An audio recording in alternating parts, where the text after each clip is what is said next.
Olá pessoal, estamos aqui para dar continuidade ao nosso treinamento de trabalho em equipe.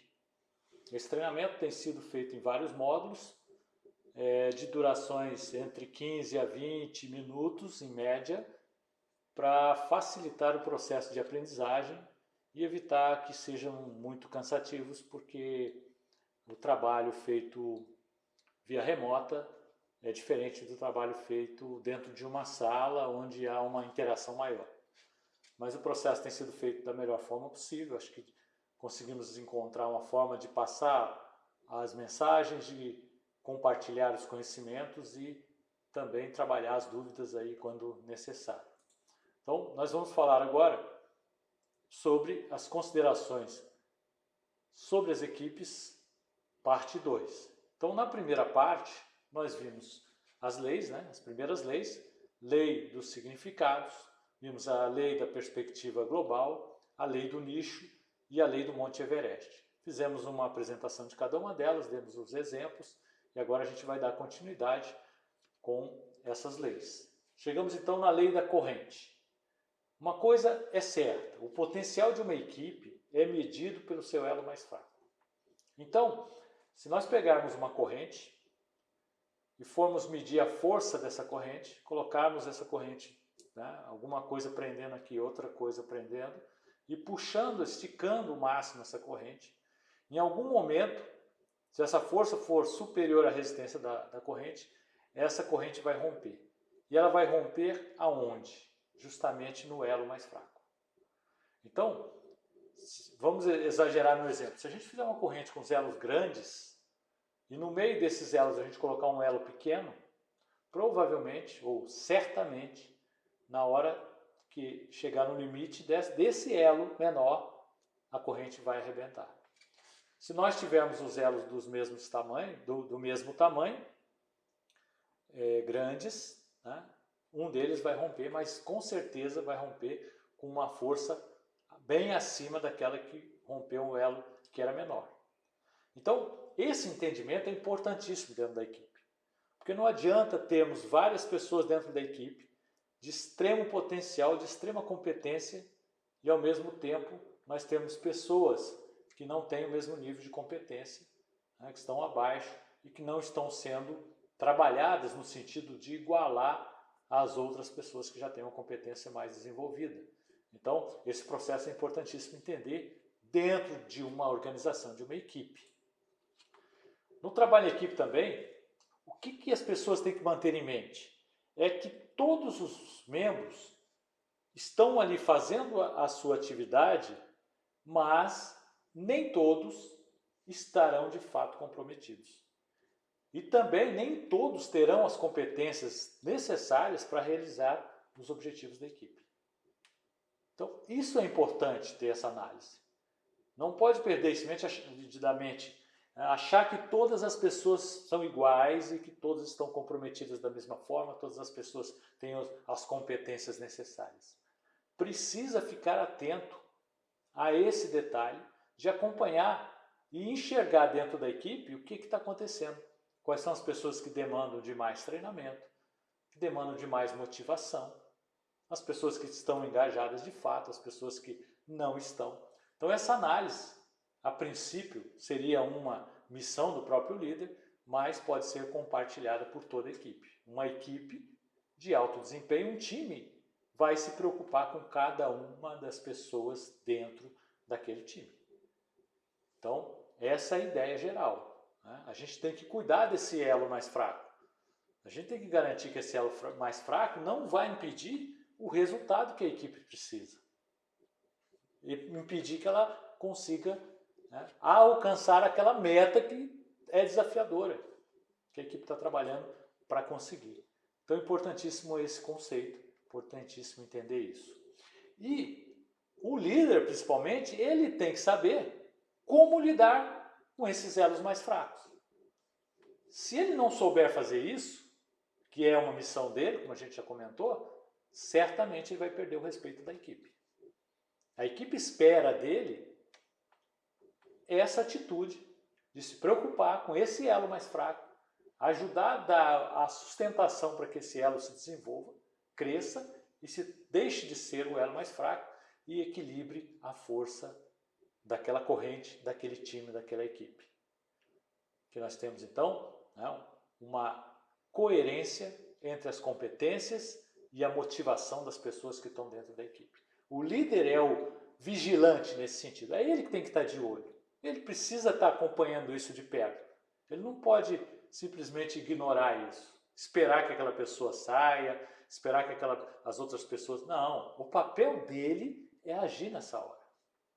E se a equipe perceber que o líder não está agindo, ele tem, né, a equipe tem o direito de chamar o líder para conversar e falar qual é a sua decisão. Como que nós vamos tratar esse problema? Então isso tudo faz parte dessa lei, é importantíssimo. Falando da lei do catalisador. Catalisador é aquela pessoa que está na equipe e que ela provoca a equipe no sentido de crescimento, provoca a equipe na busca do objetivo, ela dá intensidade à equipe, ela muda o ambiente ao seu redor, buscando aquele resultado que precisa chegar. Essa pessoa é uma pessoa importantíssima no processo.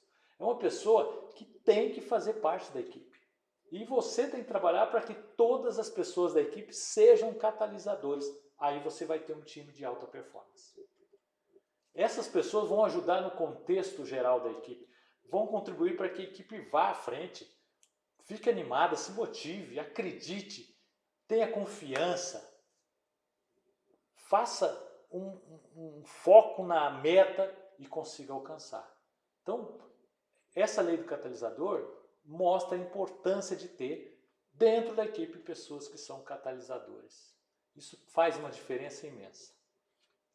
Quando a equipe dispõe disso, né, de um catalisador que seja persistente, a equipe passa a ter mais esperança de alcançar o resultado. Porque vai enxergar naquela pessoa uma pessoa que está puxando para frente, que está trazendo a equipe e empurrando a equipe e fazendo tudo que for possível para trazer motivação e fazer com que as pessoas tenham as competências necessárias para isso. Esse catalisador, ele é uma pessoa extremamente útil para a equipe. E é uma pessoa que vai ajudar o gestor ou o líder da equipe também. Pode ser que o catalisador seja o líder da equipe. Na realidade, o líder da equipe tem que ser um catalisador. Ele não pode ser uma pessoa que não esteja puxando a equipe, trazendo para frente, motivando, dando as competências, recursos, etc. Ele tem que ser esse catalisador. Mas você pode ter outras pessoas dentro da equipe que são também catalisadores. E aí você tem força na equipe para movimentar, fazer a equipe viver, né? A equipe ter uma autoestima legal, ter confiança, alcançar os objetivos, festejar, né? Criar novas formas de construção. Então existem várias vantagens que um catalisador pode trazer para a sua equipe. Quais são as características de um catalisador? Intuição. E aí é importante fazermos um parênteses aqui. Intuição não é instinto. As pessoas confundem isso por aí. Instinto é quando você está andando na rua, de repente uma casa lá que tem um pitbull, é um bom exemplo, o cachorro escapou lá do portão, lá. O portão estava aberto, o cachorro saiu e você enxerga esse cachorro. O teu instinto, ele é de sobrevivência. Você sabe que enfrentar um pitbull, principalmente um adulto, né, não é fácil. Então, o teu instinto vai fazer o seguinte, ele automaticamente, você não pensa nisso, não precisa se preocupar que você não precisa pensar nisso. O seu organismo, por instinto, ele vai reagir. Como que ele reage? Ele joga o sangue para a parte de baixo, para as pernas. Mas por que ele faz isso? Porque numa hora dessa, que você tem um pitbull escapando de uma casa e você está na rua, a melhor coisa que você tem que fazer é correr. E muito. Então, o sangue nas suas pernas vai fortalecer as suas pernas. E aí você vai correr mais. Por quê? Porque o seu organismo quer sobreviver, quer salvar a sua vida. Então ele vai jogar esse sangue para a perna e você raspa. Duvido que vai ganhar do pitbull na corrida, mas talvez tenha alguma chance. Pelo menos vai ganhar um tempo, mais um tempinho de vida. Mas isso é instinto, não é intuição. Outro exemplo. Né? Voltando a esse exemplo, o que acontece com o seu organismo? Lembra quando nós falamos lá da questão, né, de um fato cognitivo transformar, né, influenciar as suas emoções e o seu organismo demonstrar isso? É a mesma coisa. Isso é instintivo. Então o seu instinto vai mostrar o quê? Você vai ficar branco, pálido e as suas pernas vermelhas, porque elas vão estar cheias de sangue. Você precisa correr. Por outro lado, você sai na rua e alguém te provoca no trânsito, por exemplo, e você vê que vai entrar numa situação que talvez a pessoa queira te agredir. O que acontece com você? Você fica vermelho. Por quê? O sangue sobe para te dar força nos braços, na parte superior. E você fica vermelho, porque o sangue vem para cima, vem para a cabeça, o pescoço, você fica vermelho. Então quando a pessoa está irritada, fica vermelho. Por quê? Está se preparando para uma possibilidade de uma agressão, de um conflito mais forte, um confronto. Então a pessoa fica vermelha porque o seu organismo se prepara. Isso é instinto. Intuição. Um exemplo de intuição. Você está caminhando, aí tem uma rua, você fala assim, eu não vou passar por essa rua. Aí a pessoa que está contigo, por quê? Não sei, eu não vejo motivo. Vamos passar para o outro lado? Alguma coisa está me dizendo para eu não passar por essa rua. E aí você muda e vai por outra rua. Você nem sabe o que aconteceu, foi embora. No outro dia alguém comenta, nossa, você viu o que aconteceu? O que foi? Pô, na rua tal lá, o rapaz deixou o portão aberto e o pitbull que ele cria lá saiu na rua atacando as pessoas. E aí você lembra, caramba, ontem eu ia passar por lá, alguma coisa me disse para não passar. E não é magia, não é feitiçaria, não é isso. É porque a sua mente, ela guardou alguma informação no passado. Um dia, por exemplo, você passou lá e viu que tinha um pitbull lá numa casa e que o cara largou o portão aberto. Né? E aí, na hora que você viu, o cara fechou o portão. Então aquilo ficou gravado na sua cabeça. Passa um tempo, né? Muito tempo, você esquece daquele fato. Mas num outro momento você vai passar ali e alguma coisa na sua mente fala assim, não vai por essa rua, vai por outra. Na hora você nem identifica o motivo. Mas você sai, o teu organismo, através da intuição, faz com que você mude um trajeto seu para te proteger. Isso acontece também em decisões de negócio, por exemplo. Eu vou assinar um documento, chega na hora de assinar, você fala, eu não estou com vontade de assinar esse documento. Eu vou pensar um pouco mais. E aí depois você descobre que em algum momento você leu alguma coisa sobre aquilo, falou daquele documento. Uma outra vez você viu alguma coisa. Vou dar um exemplo. Esses trotes que eles passam aí do presídio para as pessoas. Então você ouve falar, a pessoa fala, nossa, com o meu cunhado aconteceu isso, ele foi enganado num trote, depositou um dinheiro e tal, e você escuta aquela história, né? Fala, caramba, que coisa. E passa o tempo e você esquece. Um belo dia ligam para você. Aí você atende o telefone, o cara vem com uma história maluca, uma pessoa gritando e tal, na hora você não lembra daquele negócio. E aí a pessoa fala, não, eu preciso de um dinheiro, dá para você depositar. Aí você na hora você acredita, acha que é um parente seu que está com problema, está sendo sequestrado, está com o carro quebrado. E você fica preocupado, não, eu vou dar um jeito de arrumar um dinheiro. De repente, na tua cabeça, fala assim, não faz isso. Não faz isso, tem alguma coisa estranha nessa história. Mas não é porque você desconfiou da história, é porque você já tem um histórico lá atrás, de alguém que te contou, né, alguma coisa que você presenciou, ou mesmo que você ter passado por uma situação dessa, que naquela hora isso volta na sua cabeça de forma intuitiva. E você não faz. Você fala, não, vou desligar o telefone, desliga. E não cai no trote. Então, o que eu estou dizendo? A intuição vem disso, de experiências, conhecimentos, tudo que vai entrando no seu cérebro. Todas as informações vão sendo guardadas. Tudo, pessoal. Tudo que a gente vê, tudo que a gente sente o cheiro, que a gente escuta, está gravado no nosso cérebro, para sempre. Ou até o final da nossa vida, pelo menos. Só que a gente não sabe exatamente como ir lá buscar essa informação.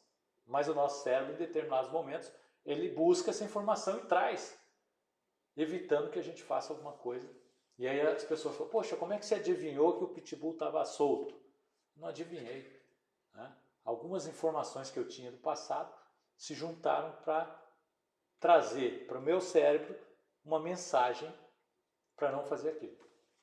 Isso é intuição. Então, eu fiz um parênteses aí para falar um pouco para a gente entender.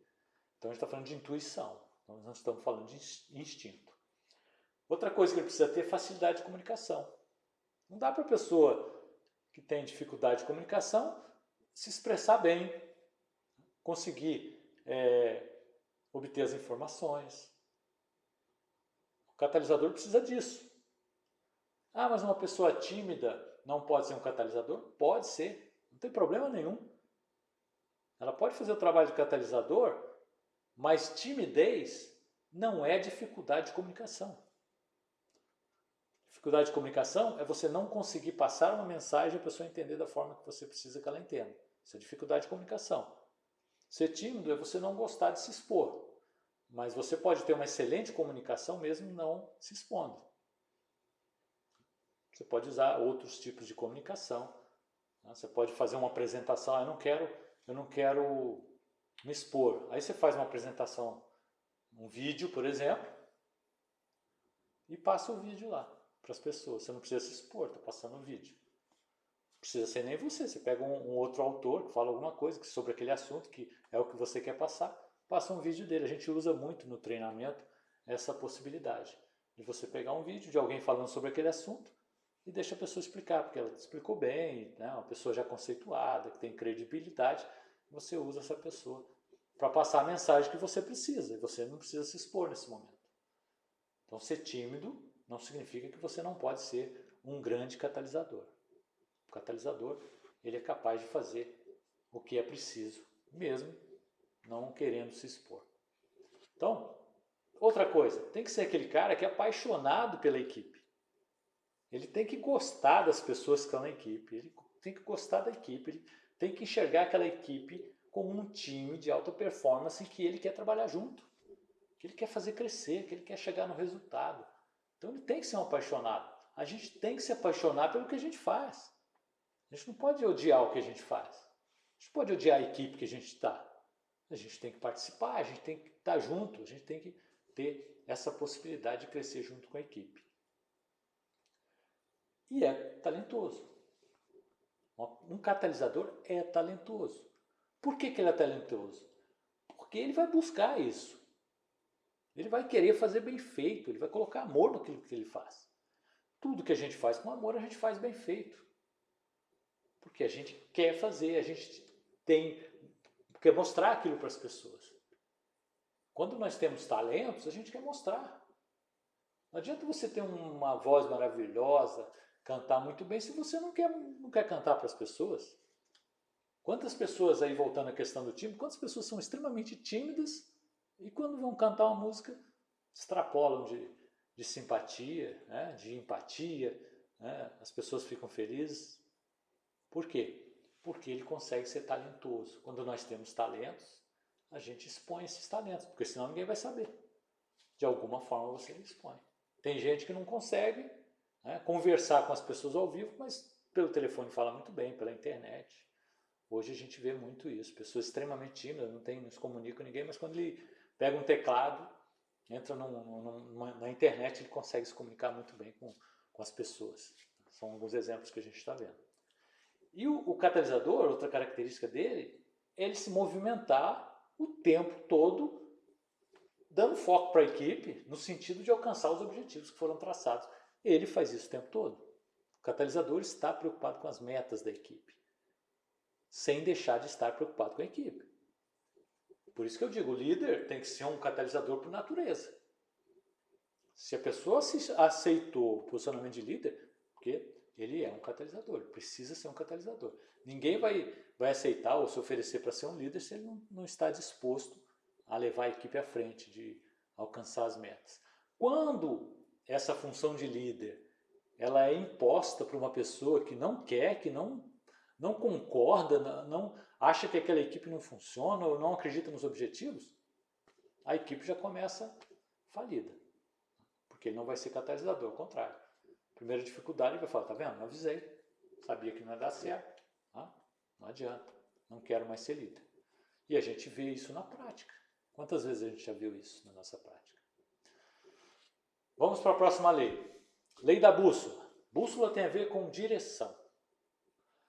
Direção tem a ver com futuro. Por quê? A direção é por onde eu devo seguir para chegar em algum lugar.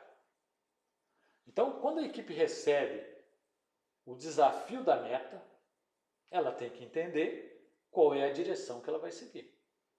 Então, a lei da bússola é essa visão do futuro, aonde eu quero estar. Às vezes eu converso com as pessoas e falo assim, como que eu estabeleço meta? Simples. Aonde você quer estar? Eu quero estar lá.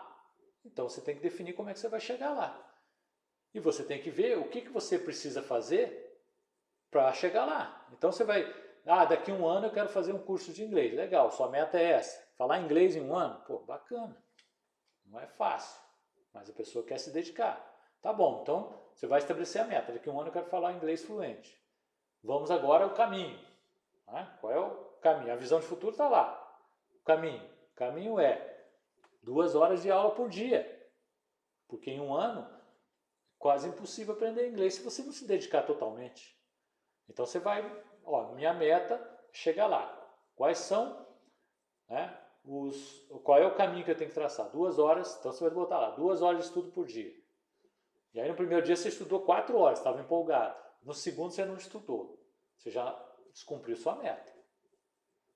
Aí no terceiro você vai fazer o quê? Eu vou recuperar os 2 que eu fiquei devendo. Ou vou fazer 2. Como eu tinha feito 4, eu só fiz 4 no primeiro dia, não fiz nenhum no segundo. Então, teoricamente, eu fiz 2 e 2. Beleza. Não é perda, não tem perda. No terceiro você faz 4 horas de novo. Aí você percebe o quê? Que você está cumprindo sua meta, mas de uma forma meio desorganizada, vamos dizer assim. Aí você vai lá e estrutura sua meta. Eu não estou conseguindo fazer as 2 horas diárias. Então, o que eu vou fazer? Eu acho melhor fazer 4 horas de 2 em 2 dias. Ou ficar 8 horas um dia só estudando. Aí você vai estabelecer a forma que você vai trabalhar para alcançar a sua meta. Então, a bússola te dá essa direção. E para você seguir, você tem que contar seus passos. Você tem que ver se está na direção certa. Você tem que avaliar o quanto você já andou. E aí você consegue trabalhar isso aí. Ela também serve para as pessoas ficarem concentradas. Para a equipe estar concentrada no seu objetivo, na meta, qual é o prazo, o que eu tenho que fazer, quanto que eu tenho que me dedicar, quanto que eu preciso de informação. Tudo isso mantém a equipe energizada e confiante, porque está todo mundo olhando e falando, caramba, nós estamos indo para frente, nós estamos caminhando, nós conseguimos um resultado, a gente está avançando. É isso que a gente precisa enxergar. Os membros da equipe precisam saber exatamente por que eles estão brigando ali, lutando, querendo ir para frente. Isso está descrito na meta. A gente tem que enxergar essa meta. O que efetivamente nós estamos fazendo para chegar na meta? Por que nós estamos lutando? Qual a importância dessa meta? Se não tiver direção, não tiver esse sentido, a equipe está em sérios problemas. Ela vai ficar com dificuldade de concentração, dificuldade de alcançar resultados, de avançar. E aí cai naquele ciclo, não está dando certo, e aí começa a ter várias contestações, a equipe começa a se desalinhar, é um processo que faz parte da vida da equipe.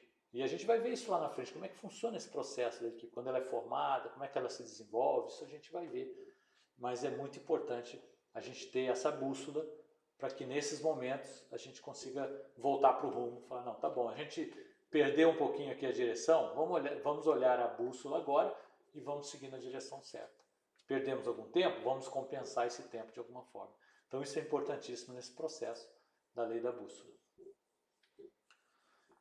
Outra coisa muito importante entender, pessoal, é que as atitudes erradas dos membros da equipe prejudica o total. E assim, a gente sabe disso. Uma atitude ruim, ela contamina muito mais rápido do que uma atitude boa.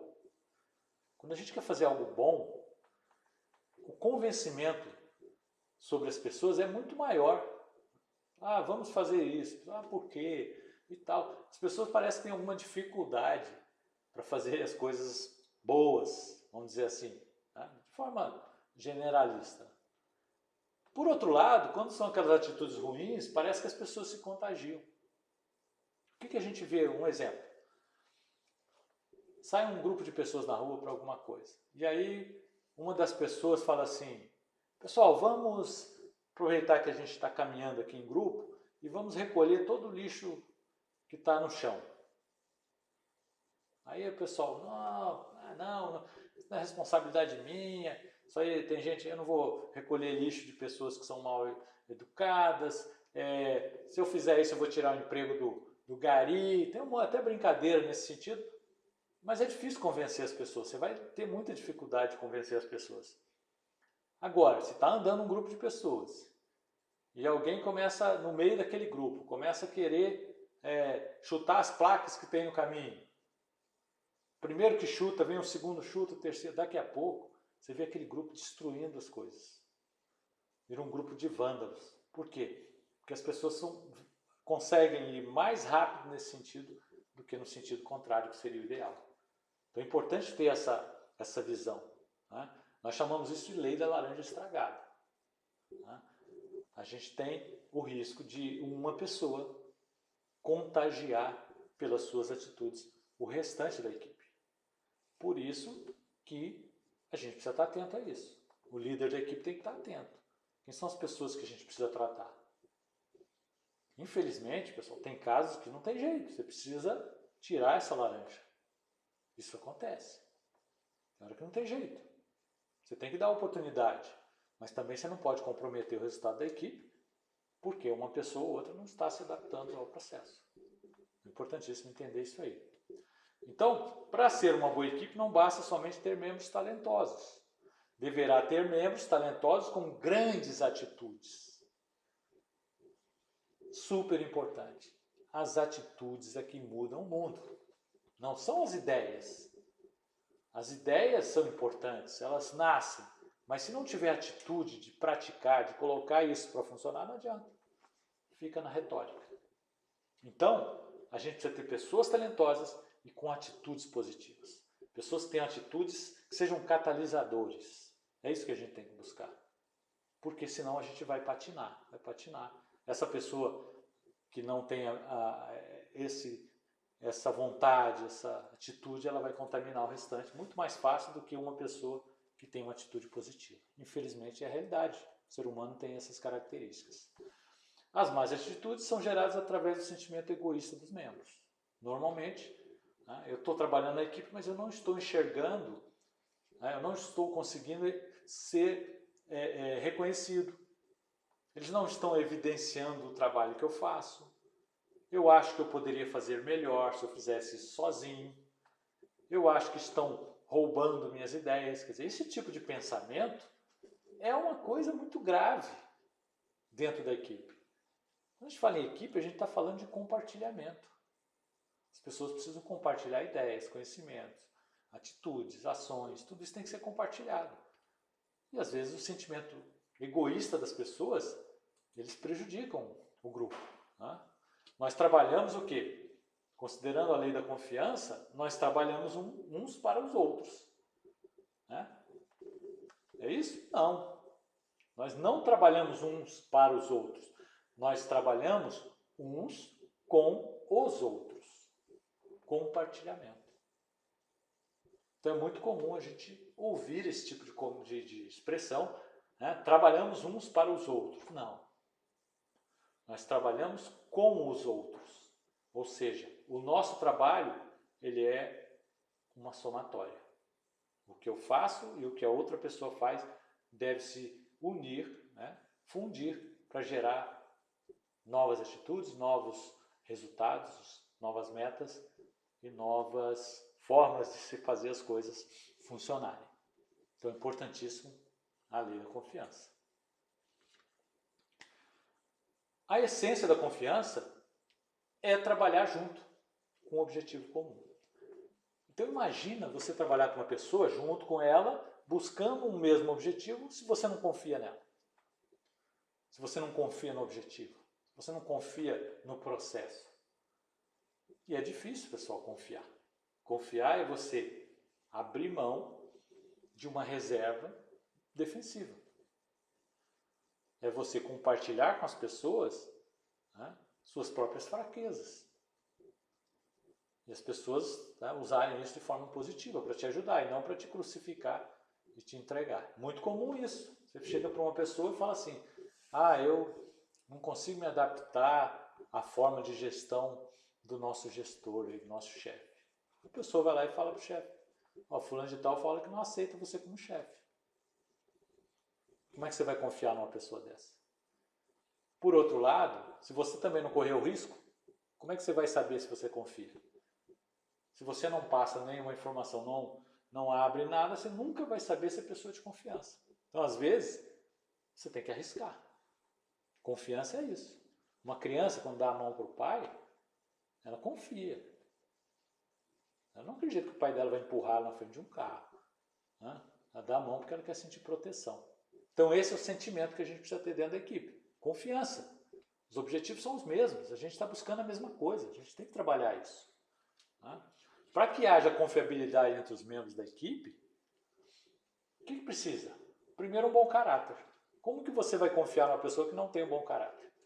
Como que você vai aceitar dentro da equipe uma pessoa que não tem um bom caráter? O caráter é fundamental. Por outro lado, não adianta também ter um ótimo caráter, mas não ter competência. Precisa ter competência. Às vezes não tem, mas pode adquirir. É esse pensamento, né? Tem que ter competência. E tem que ter compromisso com a equipe. Compromisso não é com ela, com o resultado dela. Nem com alguém dentro da equipe, nem com o líder da equipe. É com a equipe. Trabalhar com as pessoas. E não para as pessoas. Precisamos entender bem esse conceito. É isso que a gente precisa de uma equipe, né? Vamos ver um vídeo aí falando um pouco sobre a questão da confiança.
Driving at you, and I'm looking at you. I'm like, please jump, please jump. E a gente encerra então aqui, né, as considerações sobre a equipe do módulo 11º, parte 2. Voltamos mais tarde com a parte 3. Valeu, pessoal, até a próxima.